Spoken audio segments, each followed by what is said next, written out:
پہلے تقریر سنیے گا، غور سے سنیے گا، دھیان سے ذرا۔ رمضان شریف میں بھی داڑیاں مڈا کر گٹروں میں پھینک رہے ہیں، یہاں تو سود کے حرام کے لقموں سے افطار کر رہے ہیں۔ افطار پارٹیاں ہو رہی ہے مسلمانوں کی، کس کو بلا رہے ہیں؟ جن کے پیٹ نہیں بلکہ ان کا حلق بھی بھرا ہوا ہے۔ افطار پارٹیوں میں مدعو ان کو کیا جا رہا ہے جن کے حلق بھی بھرے ہوئے اور جو روزے سے نہیں ہے، اور جو بھیونڈی کے مضافات میں، مالیگاؤں کے مضافات میں، بمبئی کے مضافات میں جو روزے دار بچیاں اپنی ماں سے افطار کے وقت کہہ رہی ہے ماں کھجور بھی آج ہمارے گھر نہ آ سکی، افطار کا انتظام تو کر، ان کے لیے کوئی نہیں سوچتا۔ یہ مسلمانوں کی افطار پارٹیاں، یہ مسلمانوں کا انداز ہے افطار کرانے کا۔ جن کے روزے نہیں ان کے لیے دسترخوان بچھائے جا رہے ہیں، اور جو پانی پہ افطار کر رہے ہیں، کھجور کھا کر کے جو افطار کر رہے ہیں، ان کا کس کو خیال ہے؟ میرے آقا فرماتے ہیں یہ رمضان شریف غریبوں کے ساتھ غم گساری کا مہینہ ہے، غریبوں کی غم خواری کا مہینہ ہے۔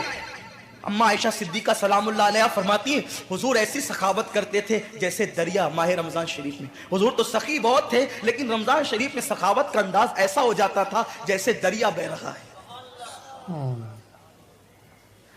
پڑوس میں بچیاں بھوکی ترس رہی ہے جن کے یہاں سحری کا انتظام نہیں، اور ہم سحری کے بعد کھانے کو گھر کے آنگن میں پھینک رہے ہیں۔ کیا انداز ہے؟ اور پھر کہتے ہیں کہ ہم تباہ کیوں ہو رہے ہیں؟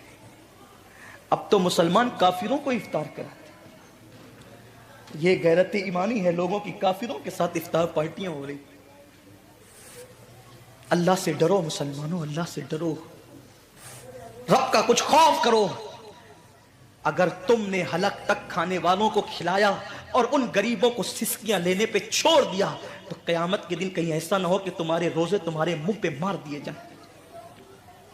اللہ کے رسول نے نہیں فرمایا کہ جو پیٹ بھر کے کھا کے سو جائے اور اس کا پڑوسی بھوکا ہو، ایسا بندہ کامل مومن نہیں ہو سکتا۔